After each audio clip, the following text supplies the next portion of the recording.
네, 들어볼까요?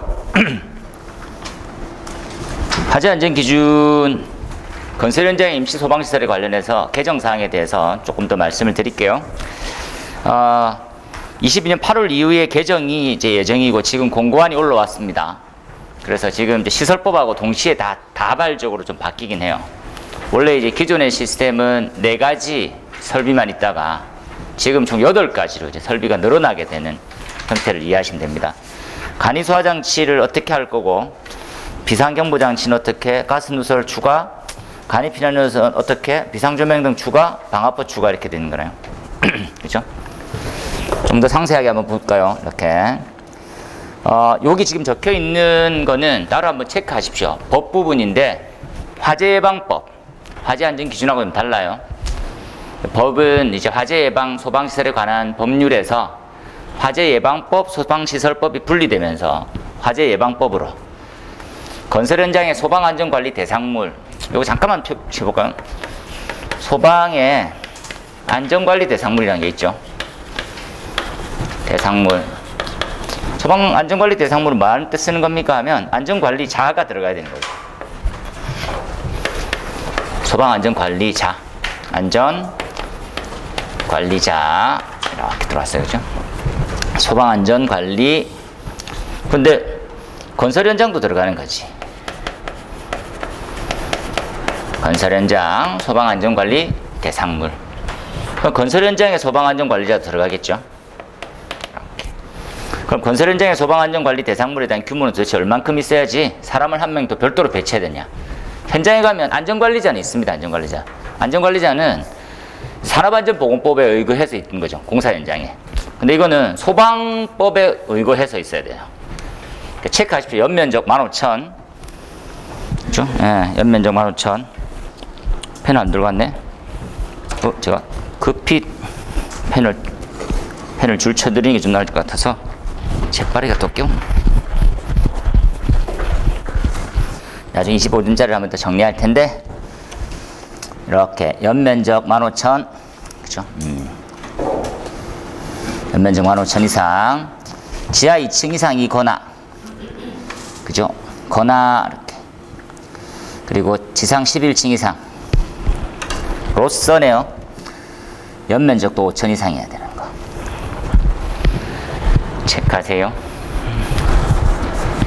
그러니까 지하 2층이고 연면적 5,000, 11층 이상이고 5,000이라면 되겠죠.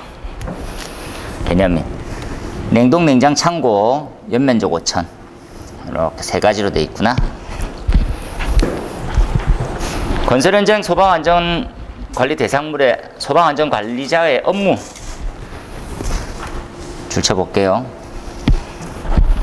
여기는 소방 안전 관리자 개념하고 똑같습니다. 소방 계획서 작성하는 거 똑같은 내용들이, 그죠? 소방 계획서, 그 다음에 기본은 안전관리 교육, 초기 대응. 이게 이제 일반 대상물이죠.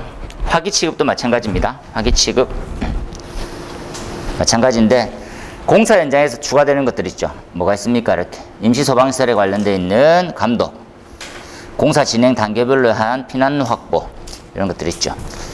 그리고 건설 현장에 관련되어 있는 안전관리 사항들 좀 다르게 되어 있네요, 그죠?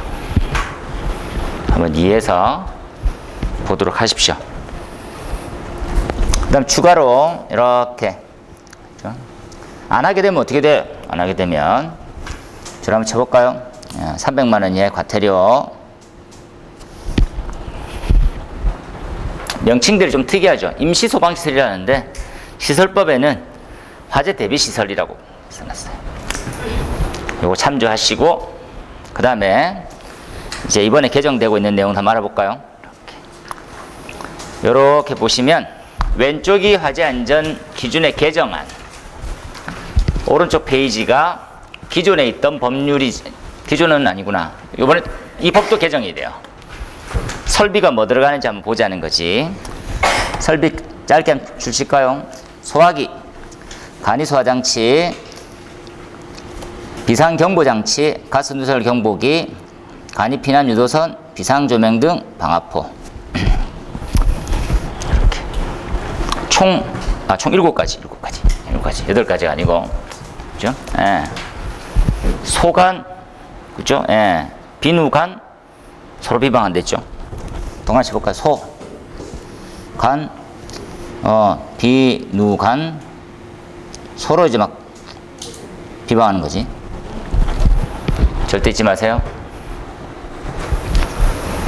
요 정의는 해당되는 화재 안전 기준에 있는 내용 그대로 넣었다라고 보시고, 간이소 화장치는 공사 현장에 뭐다? 쭉쭉쭉쭉쭉 뭐 하는 거다 생각하면 되겠죠. 원래 기존에 있었던 놈은 누굽니까? 기존값 찾아볼까요? 소간비간이 있었죠. 이렇게 기존 겁니다. 그러면 뭐가 추가됐습니까? 가스누설 경보기, 비상조명 등 방화포 세 가지가 추가됐죠. 이 방화포는 다음 주에 하나 더 말씀드릴까요? 방화포가 견뎌야 되는 실험이 있어요. 실험. 아직까지 형식 승인이 개정이 안 됐는데, 확정이 안 됐는데 그 내용도 중요하다고 좀 보고 있거든요. 자, 그러면 시설법에는 이렇게 내용이 나와 있습니다.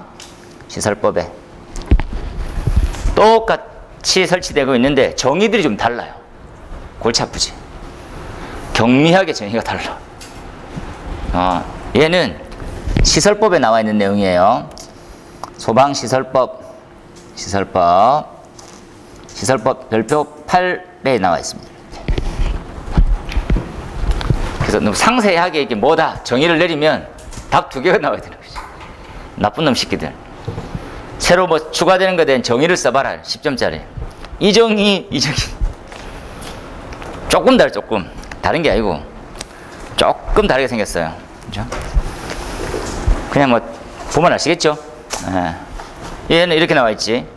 가스누설 경보기 보면 왼쪽은 건설 현장에서 발생하는 가연성 가스를 탐지하는 경보장치 이렇게 나와 있죠. 새로 생긴 것만 보면, 그러니까 오른쪽 가보면 원래 가스누설 경보기에 대한 정의, 가연성 가스를 누설 발생된 경우 탐지하는 경보하는 장치다. 소방청장이 실시하는 형식 승인 및 제품 검사를 받은 거 뭐 이렇게 나와 있지. 나머지 다 그렇게 나와 있어요. 그죠? 됐고, 이제 내용 한번 볼까요? 이렇게 소화기는 첫 번째가 적응성이죠. 적응성 있는 놈. 추가된 내용 볼까요? 각 계단실 출입구 부근에 능력단위 3단 이상으로 2개 이상 돌아 017조 제1항 해당되는 거. 017조 제1항의 작업이 얘입니다. 얘인데 얘가 개정이 됐어요. 개정이. 어떻게 개정됐습니까? 요거 추가됐죠. 요거. 원래 폭연성 부유분질이라는 개념이 있었는데 알루미늄, 마그네슘 이렇게 돼 있지 않았거든요. 좀 특이하게 알루미늄은 분이 있고 마그네슘은 분이 없습니다. 분이. 마그네슘은 분 상태를 만들 수가 없어요. 그냥 터져. 이렇게. 요만큼의 5가지의 작업이죠. 5가지 작업을 할 땐 경우에는 뭐 작업 시부터, 이 말 좀 중요하게 한번 봐주세요. 작업 종료 시까지 작업 지점으로부터 5m 이내에 쉽게 보이는 장소에 능력 단위 3단위 수화기 2개, 대형 1개, 추가 배치 추가입니다. 내년 시험 나오지. 그래서 오늘 나중에 써볼 거지. 줄 친 거 써야지. 그리고 표지 붙여야 돼요. 표지. 축강식 보기 쉬운 것에 표지. 프린트물.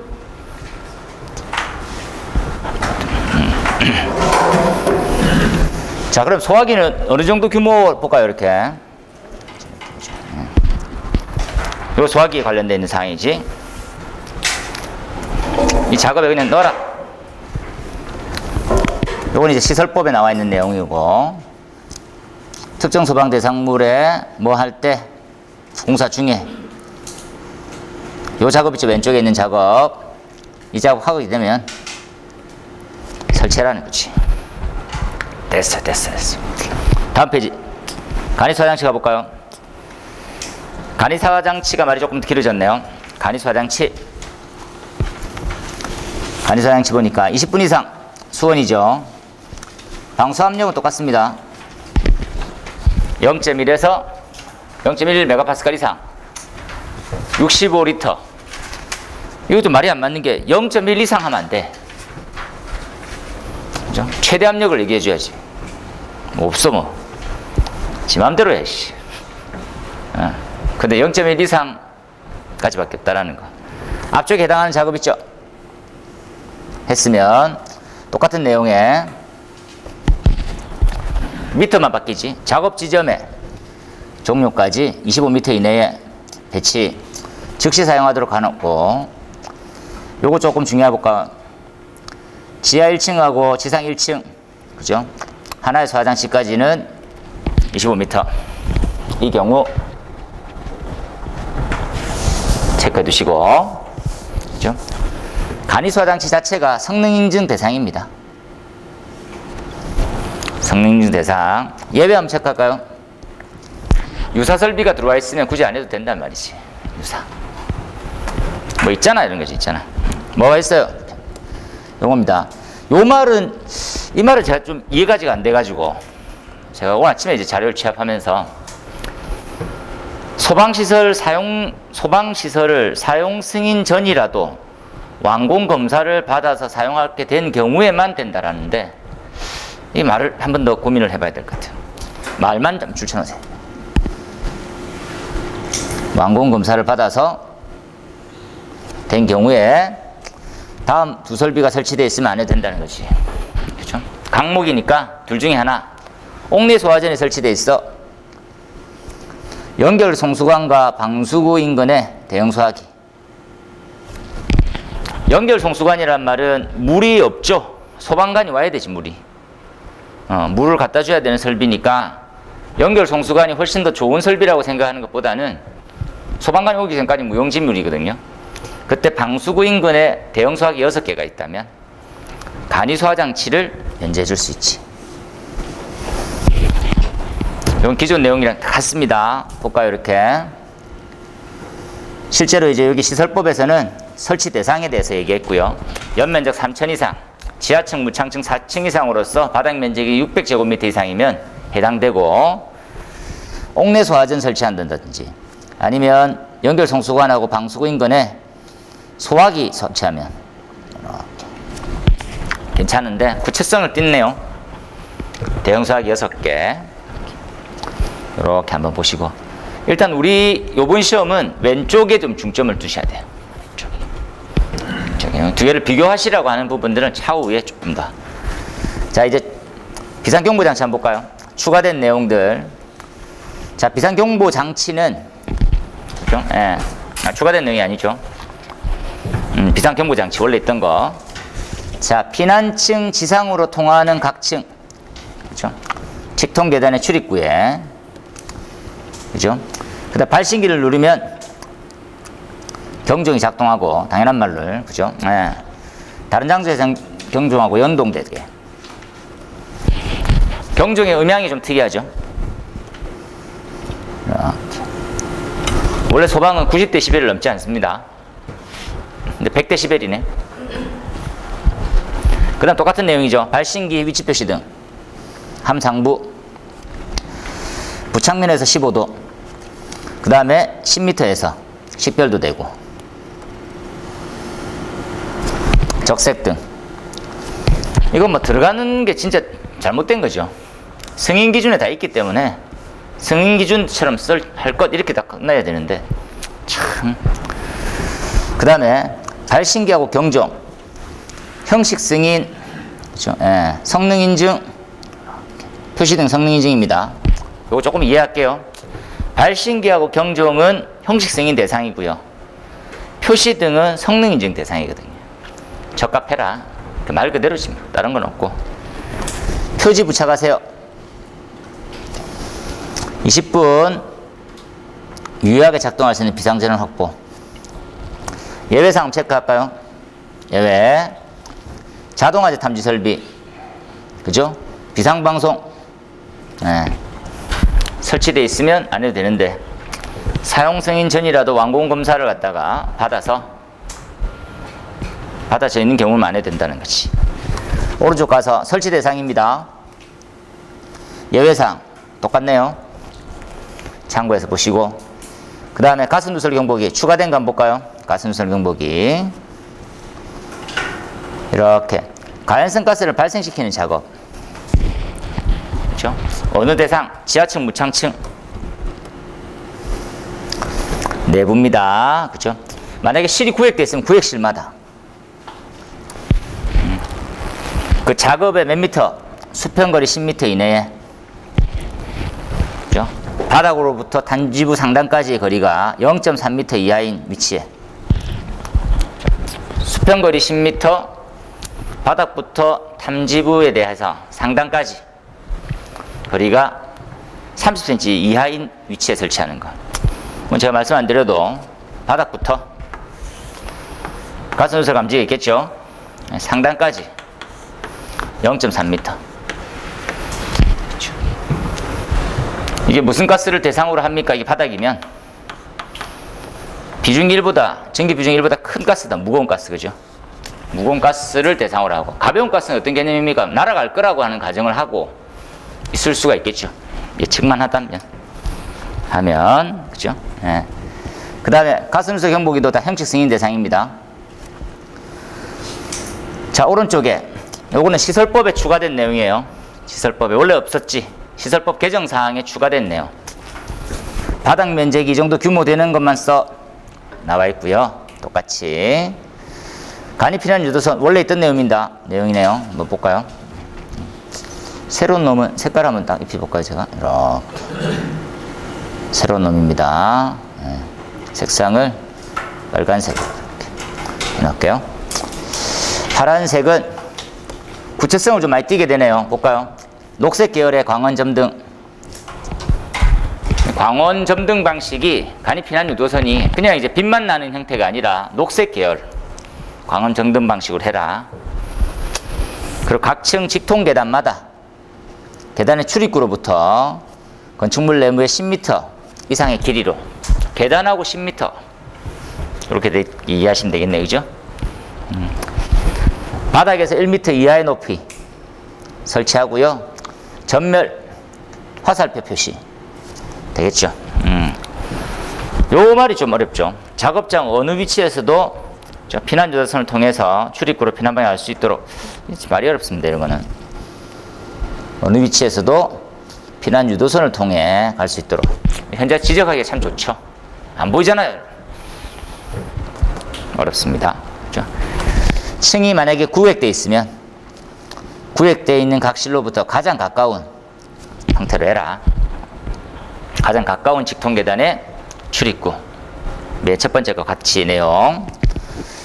그렇게 연속해서 설치하고, 공사 중일 때는 상시 점등. 이렇게 볼까요? 점등. 그렇죠? 20분짜리 배터리 비상전원 확보. 안 해도 되는 건요, 간이 피난 유도선보다 더 성능이 좋은 게 있으면 안 해도 되겠지. 피난 유도선, 통로 유도 등, 비상 조명 등 똑같이 사용 전이라도 완공검사를 받게 되면 안 해도 된다. 참고해서 보시고요. 전 페이지로 가서 설치 대상은 똑같죠. 바닥 150제곱미터 이상, 지하층, 무창층. 다음 페이지 넘어가면 똑같은 예외사항입니다. 참고하시고, 비상조명등 추가됐죠. 비상조명등이 추가됐습니다. 자, 비상조명등은 지하층, 무창층, 피난층 각 층으로 통하는 식당. 비슷하네요. 자, 조도 일룩스.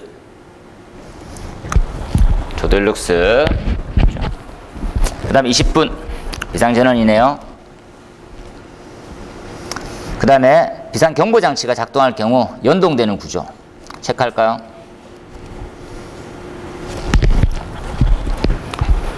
감지기처럼 발신기가 작동되면 비상조명등이 불이 들어와야 되네요. 좀 다르겠구나. 그 다음에 똑같이 바닥. 요거 추가됐습니다. 방화포. 원래 과거 방지포라고 불렀고요. 방지포. 개정됐네요. 줄 한번 쳐보면 용접용단 11m 이내 야, 뭐 이런 좀 뭐죠? 애매하게. 이거 뭐 제가 그 기본법에 보면 이런 내용이 나와 있습니다. 이렇게 잠깐만 당호장 표시를 쓰시면 용접 용단 용접 용단이 하고 있는 사람으로부터는 5m 이내의 소화기 이렇게 돼 있어요. 작업으로부터는 10m 이내에 가연물이 있으면 안 돼요. 이건 금지. 근데 어떻게 하면 가연물이 있어도 됩니까 하면 이 용접 용단 작업을 이렇게 덮으면 돼요. 방지포로.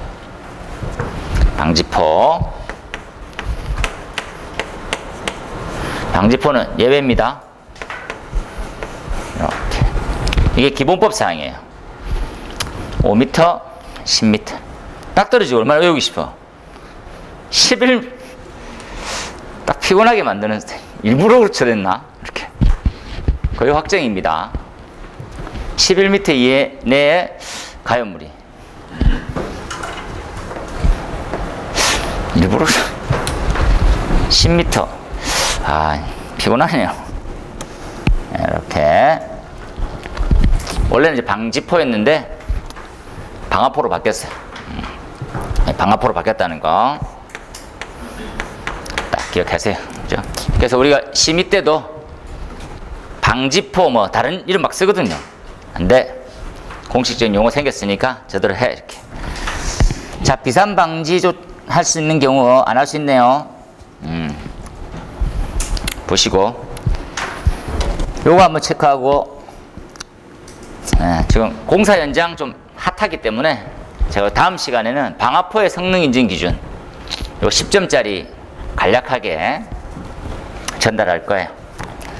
오른쪽에 보니까 용접 용단 작업 딱 나와 있네요. 그죠? 참고하시고.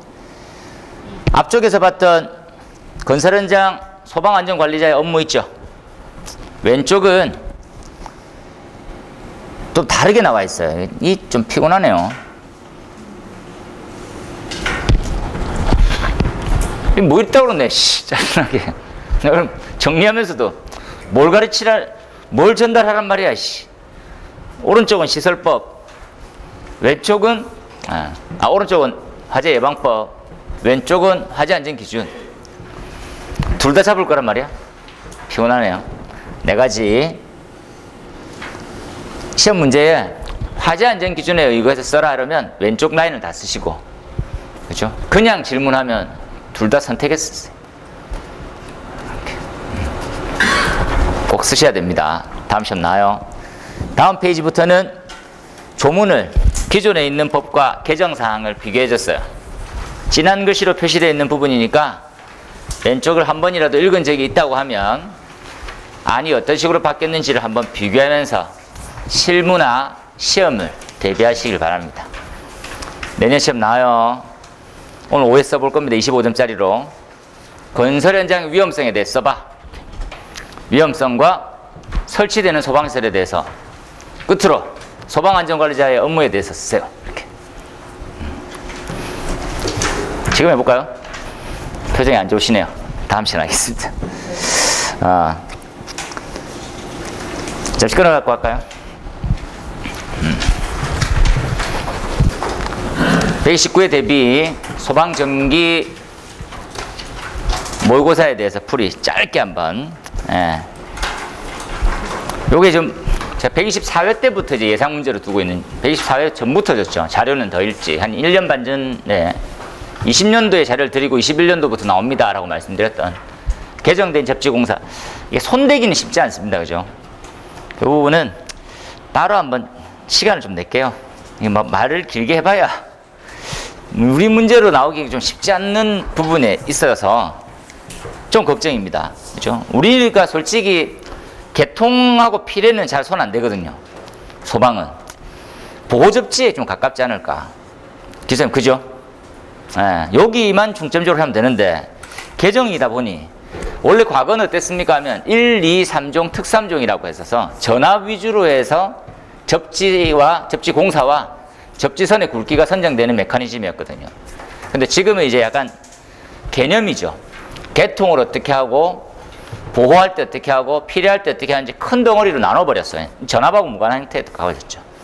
그 접지선의 굵기 자체도 우리가 얘기하는 간선이라고 하는 굵기의 상도체라고 보통 부르거든요. 그 간선의 굵기에 준하게 어떻게 하는 시스템으로 이렇게 그냥 바뀌었어.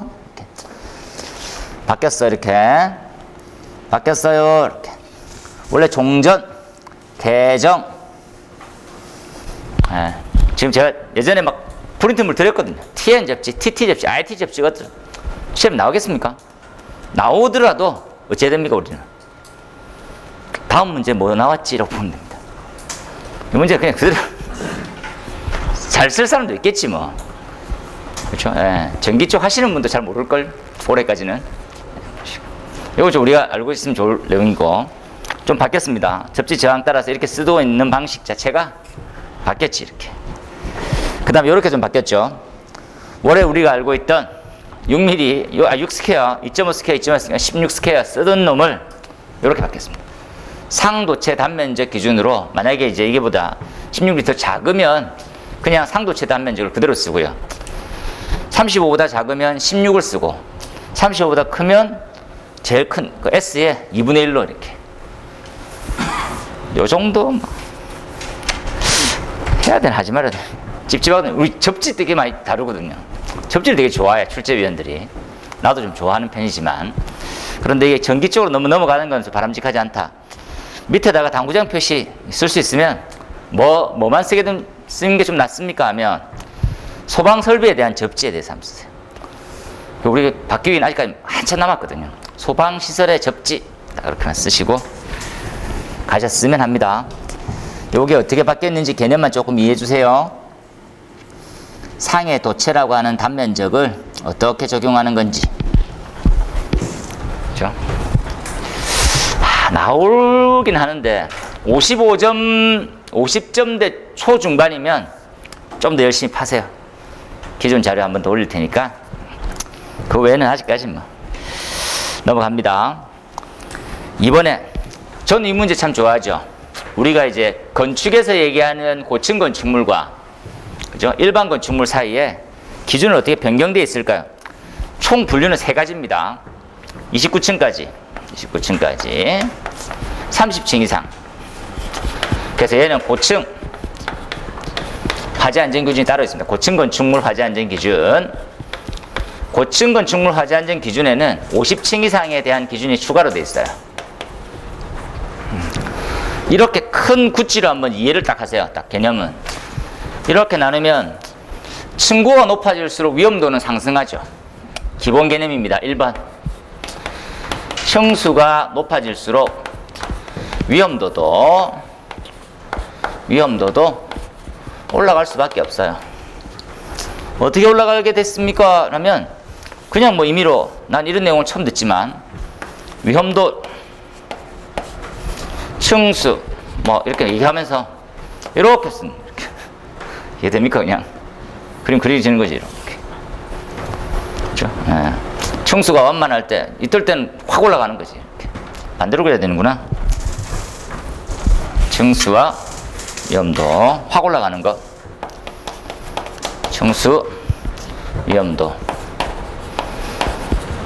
위험도는 가옥도라고 보면 됩니다. 가옥도. 방안은 뭡니까? 이중화, 펠세이프, 안전대책, 보안 이런 거죠. 그 흐름이 나와 있어요. 이렇게 이해하시면. 단순하게 다 설명드리면 29층까지는 감지기는 어떻게 바꿔? 그냥 일반 감지기 쓰면 돼. 일반 경계구역 그냥 그렇게 쓰면 되지 뭐.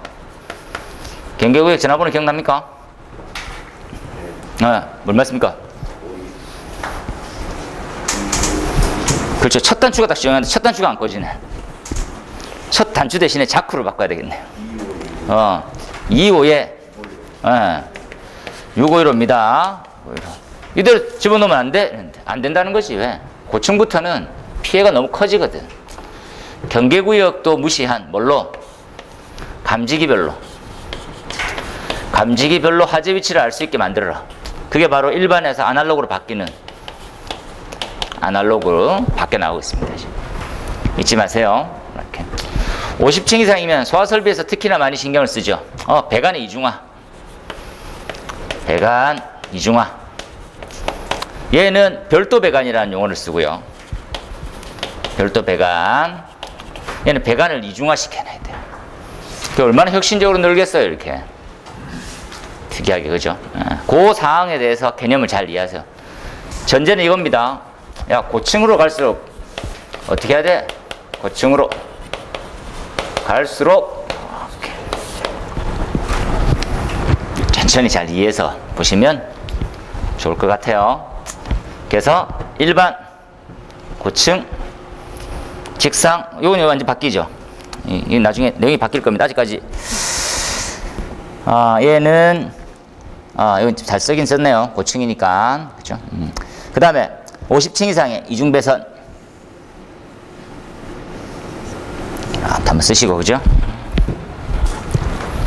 잘 이해해서 보세요. 그죠? 원래 우리는 단방향에 대한 배선을 썼는데 50층 이상이면 루프 배선을. 그죠? 미국 애들이 하는 A 똑같죠. A. 클래스 A 기억납니까? 클래스 A, B, X. A는 루프, B가 일반. 쭉 쓰시면 되죠. 이렇게 쓰시면 됩니다. 그 다음에 3번에 교차로가 뭐였어요? 보내기 또는 가위 배선 이렇게 썼어요. 감지기를 못 믿는다지. 감지기를 왜 못 믿나요? 감지기가 단순하게 판단하니까 못 믿는 거지.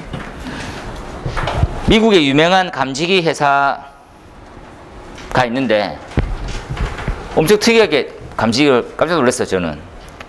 우리가 이제 해운도 쪽에 그 백화점하고 제가 그 전 회사에서 몇몇 그 회사는 그 제품을 많이 썼거든요. 그게 선호도가 뭐 지시도 1인데 이렇게 베이스가 있잖아요.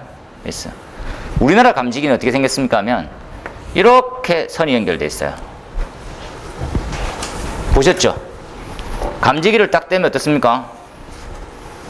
선은 연결되어 있는 타입이잖아요. 이해되나요? 미국 애들은 이렇게 연결되어 있는데 감지기를 꽂아야만 연결이 돼요. 감지기를 떼면 베이스는 끊긴 거야. 엄청 신기하더라고. 야, 이거 신기하네. 네. 그래서 이거 이렇게 연결 안 돼 있고 이렇게 연결시켜놨어요. 이렇게 떼면 끊겼어요. 이러니까 아무도 대충 붙여놔도 모르지. 그렇죠? 지금 특허 낼 준비하고 있습니다. 지금 한 10년째 일반 감지기를 떼는 순간 단선이 뜨게 만드는 10년째 생각만 하고 있습니다. 근데 10년째 지금 아이디어를 한 20개는 아니고 한 10개 정도 수업할 때마다 계속 주는데 아무도 노력을 안 하더라고. 난 항상 생각하는데 왜 이렇게. 교차회로는 오동작을 방지하기 위해서 인접해 있는 감지기가 동시에 작동해야지만 동작이라 볼 수 있게 만드는 거죠. AB 감지기입니다. 주로 우리가 제일 많이 쓰고 있는 형태가 이런 타입이죠. 이렇게. 그리고 이렇게. 감지기가 2배로 든다라고 하는 특징이 있네요. 그죠? 끝에는 다 종단장 이렇게 처리되어 있어요. 그래서 이 감지기를 A, 얘를 B. 동작해야 시스템이 연동되죠. 같은 내용입니다. 대상인가는 꼭 체크하시고 가십시오. 과장님 말씀 따라 현장에서는 A, B, C도 합니다. A, B, C. 정해진 건 아니거든요. 교차회로라고 하는 개념은 감지기 2개만 쓰라고 하는 정의도 명확하지는 않습니다. 교차회로를 할 수 있다라는 말뿐이지. 나머지 한번 문제점도 생각하고 대책도 생각했네요. 참고해서 보시고. 다음 페이지. P형, 제가 말씀드렸죠. P형은 항상 생각해보면 기존 수신기가 단점이 많았죠.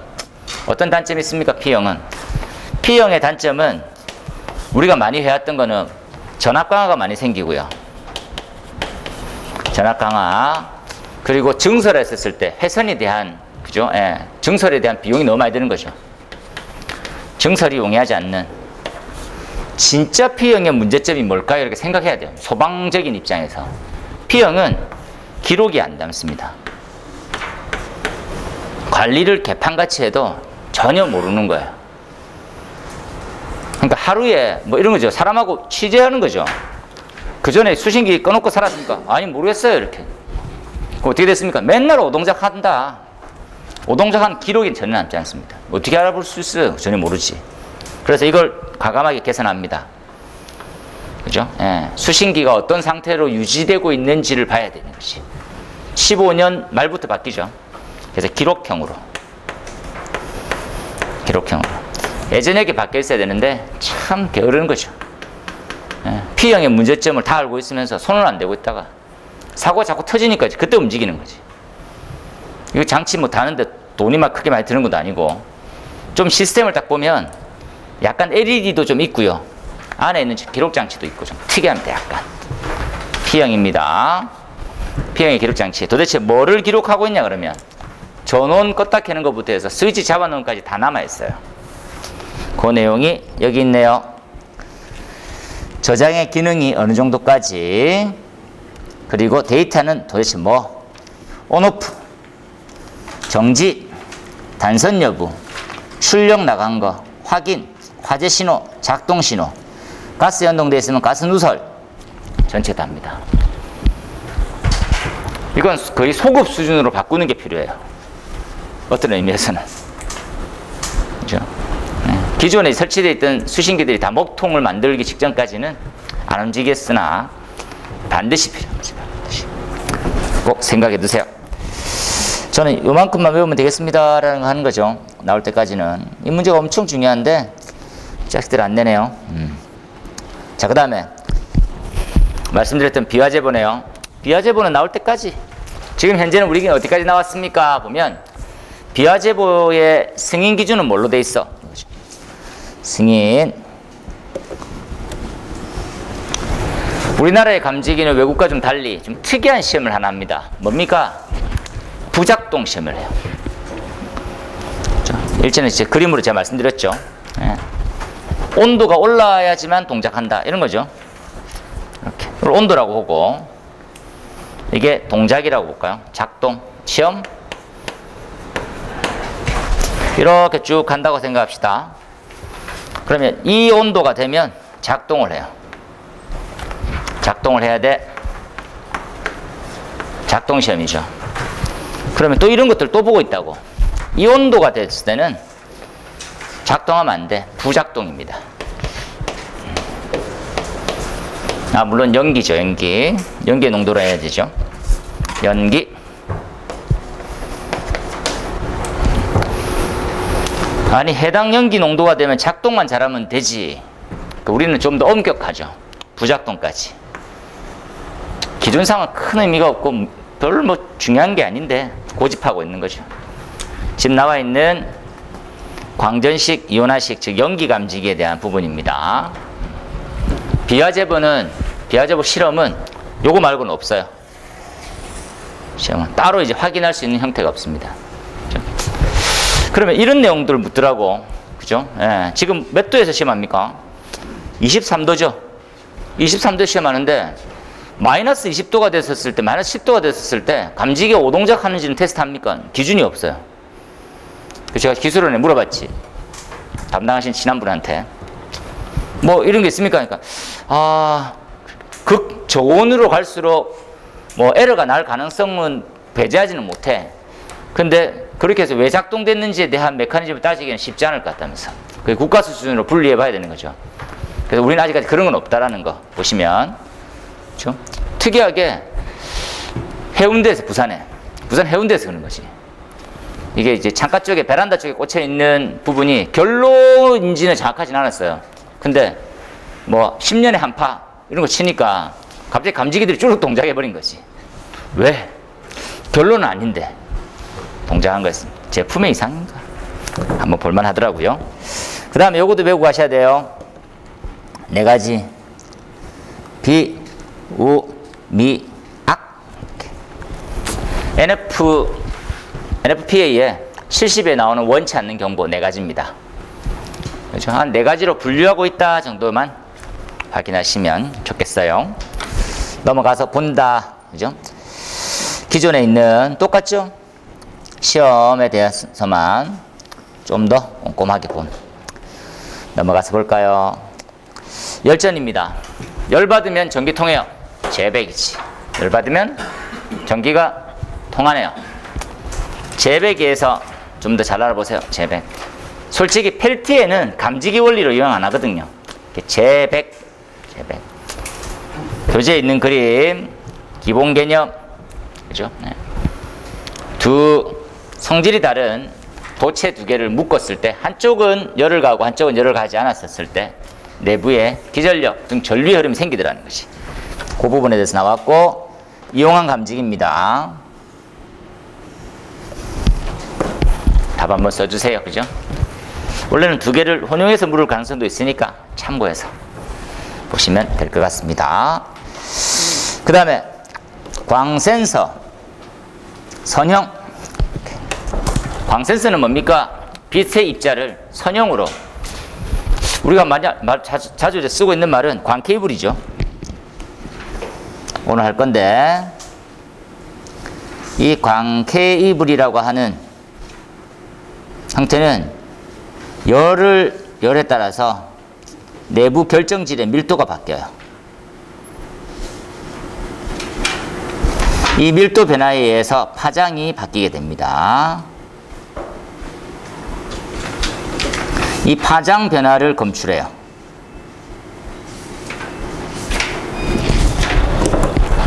저 한마디만 딱 이해해 놓으세요. 광케이블은 열받으면, 그죠? 빛의 파장이 바뀌는 거구나. 그럼 파장에 대해서 조금 더 알아보고, 파장에 대해서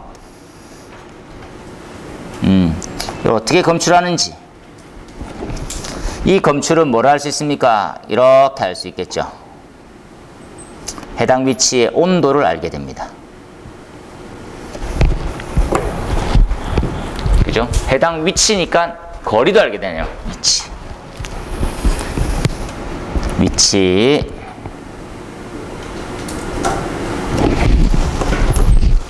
위치도 알게 되고, 다 알게 되네요. 어허. 안 켜고 있었구나, 이들 방한 놈이. 이렇게 한번 이해하시고, 작동 원리에 대해서 2가지만 생각하고 가세요. 이렇게 했었어요. 이 2가지입니다. 거리를 어떻게 온도를 어떻게 알고, 이 메커니즘만 2개. 거리 알게 되는 메커니즘, 온도 알게 되는 메커니즘. 여기 이제 파장에 관련되어 있는 부분 나옵니다. 그죠? 예. 입사 파장과, 그죠? 예. 반사 파장, 분산되어 있는 파장이 어떤 식으로, 스톡스, 안티 스톡스로. 나중에 한번 해볼게요, 이거는. 넘어갑니다. 요렇게 정리하셔도 예쁠 것 같아요. 각각 둘 다 이렇게 묶게 되면 온도 측정과 거리 측정에 대한 원리를 적어라 하려면 각기 4점씩으로 채점하시면 됩니다. 내가 온도 측정을 잘 알고 거리를 잘 몰라. 그럼 4점에서 1점 정도 많아지는 거죠. 아니면 3점에서 1점 정도 많아지는. 그래서 2개를 물었을 때 2개를 제대로 못 적으면 점수가 좀 많이 낮아져 있는 경향을 보게 됩니다. 연관도 많이 되어 있고요. 그 부분 한번 보시면 될 것 같아요. 넘어갑니다. 25점. 이거 외우세요. 오늘 써볼 목적이네요. 그지? 오늘 요 뒤쪽에 요게 굵기가 좀 틀렸다고. 굵기가 몇? 20? 20? 응?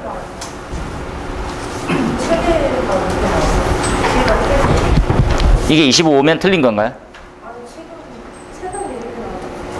책에 이렇게 나와 있어? 어떤 책? 어서 오십시오. 프린트물. 우리 교재에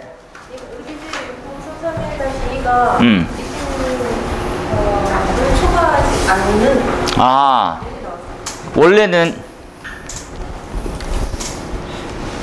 우치돼야 됩니까? 원래는 25죠? 20으로 되어 있구나. 좀 수정해야 되겠네요. 그래서 오늘 한번 적어보고 싶은 2입니다. 2. 핫한 거는 좀 아니고. 이거는 내년에 나와요. 그렇죠? 내화 전선에 대한. 그리고 내열이 지금 없기 때문에 내열이 없어서 그렇죠? 한번 보시면 될 것 같습니다. 이게 내열 성능이라고 하는 부분들은 그렇죠? 따로 있는 형태가 아니고 조금 이런 바로 내화 전선의 내열 성능인데 기존에 있는 시스템은 아시다시피 FR8과 FR3에 대해서 시험하는 기준이 정해져 있었죠. 근데 시험 기준 자체가 다 바뀌었기 때문에 교재를 통해서 다시 한번 꼼꼼히 한번 알아보도록 할게요. 감지선형 예상 문제로 뒀었는데 지하구 공동구라고 생각합시다. 지하구 공동구 나가서는 방폭지역 등 지하구 공동구 지하가 지하 상가 지하도 등등의 가장 효과적인 터널도 포함됩니다. 어떤 감지가 가장 효과적이야? 감지기의 감지 성능을 논하기 전에 이걸 고려해야 돼요. 이게 과연 못 쓰는 이유는 뭐지? 안 되는 이유. 이 감지기 안 되는 이유는 뭐야? 첫 번째 개념을 잡을게요. 스포트형이라고 하는 것들을 쓰면 되냐는 거지. 스팟형. 스팟형은 개념 자체가 이런 거죠. 국소 한 부분에 대한 한 지점에 대한 농도나 온도가 일정 양 이상이 나오게 되면 감지합니다. 이럴 때는 좀 특징이 어떻습니까 하면 약간 구획되는 실에 효과적이에요. 된 실. 그렇죠? 근데 지하구 공동구가 구획되어 있다고 보기는 힘들잖아요. 뚫려 있으니까. 그렇죠? 지하구 공동구 터널은 구획과 개방을 동시에 가지고 있거든요. 어떤 게 더 효과적일 거냐? 잘 한번 이해해서 보세요. 두 번째, 열이야 연기야? 어떤 게 좀 효과적이냐는 거지. 그렇죠? 개방 공간이니까 연기가 좋겠어? 연기가 좋겠어? 날리는데 너무 농도가 희석되지 않겠어? 고민하는 거지. 그래서 스팟형 대신에 선의 형태로 가는 거지. 선의 형태입니다. 선의 형태 중에 대표적인 예가 첫 번째, 공기관식. 이건 자동식이죠. 두 번째, 감지선. 얘는 정원식입니다. 정원식. 세 번째, 광센서가 있죠. 광센서. 광센서는 정온과 차동을 같이 가져요. 둘의 승인을 다 만족합니다. 결론은 이걸로 가자는 거지. 그런데 시험 문제에 감지선을 만약에 묻게 되면 어떻게 됩니까? 감지선은 다른 것보다 좀 좋다 이렇게 나가는 거지. 좀 더 좋다. 결론에 이거 들어가면 되지. 그렇죠? 어떤 특징이 있습니까? 잠깐만 특징 비교해 볼까요? 차동식으로 쓰고 있는 공기관에 대한 감지기는 화재 위치를 알 수가 없어. 볼까요? 화점. 불과 모르지. 전체적인 분포에 의해서 작동되는 거는 잘 됐어. 국소에서 전체로 바뀌었어요. 전체 넓은 범위로. 넓은 범위. 감지선은 그죠? 화점을 아는데 명료하지 않죠. 부정확이라면 좀 그렇고 명료하지 않는다고. 반경이 한 100m 정도 넓게 차이 날 수도 있습니다. 하지만 광센서는 정확하죠. 한번 생각해 주세요. 그죠? 이런 부분으로 한번 펼쳐나가자는 거지. 알고 있는 거 묻는 거 뭐냐? 이렇게 구체적으로 물어요. 구조 뭐, 작동 원리 뭐, 특성 뭐, 적응 장소 뭐. 요거 순서대로 해서 적어주는 게 첫 번째 우리가 해야 될 일이죠. 자, 밑에 보면 구조입니다. 구조 및 작동 원리. 다음 페이지 넘어가면 특성. 다음 페이지 넘어가면 적용 장소. 그 다음에 비교죠. 같이 비교하고 있네요. 왼쪽에 감지선형, 오른쪽에 광센서. 이렇게 보시면 될 것 같고요. 그 다음에 비하제보. 이건 지난 시간에 제가 누누이 말씀드린 대로 이 자료가 왜 좀 필요할 것 같습니까? 여기서부터 들어갔어요. 청에서 나온 자료다 보니까 언놈은 내겠죠. 답 없음을. 음식 조리할 때 에어컨 인근, 가전제품, 발코니, 천장 누수, 건설 현장 한번 체크해서 보시면 될 것 같아요. 어려운 부분 없으니까. 그 외에 그 관련되어 있는 자료를 이렇게 마지막으로 추가로 첨부했어요. 지난 시간에는 우리가 말하는 KS 기준도 올려놨지만 같이 한번 보시면 될 것 같습니다. 그렇죠? 문제가 어려운 건 아니었고 오늘은 집에 가시기 전까지 두 개만 내화에 대한 성능 답 한번 써보고 오늘 나눠드렸던 프린트물 건설 현장에 임시 소방시설 그래서 같이 한번 써보고 하는 시간을 하도록 할 겁니다. 그렇죠? 날씨가 이렇게 꾸물꾸물하니까 몸도 많이 피곤하시고 일단 건강관리 좀 하시고 여튼 좀 쉬었다가 본 수업 한번 들어가도록 할게요. 좀 쉬겠습니다. 식사하시고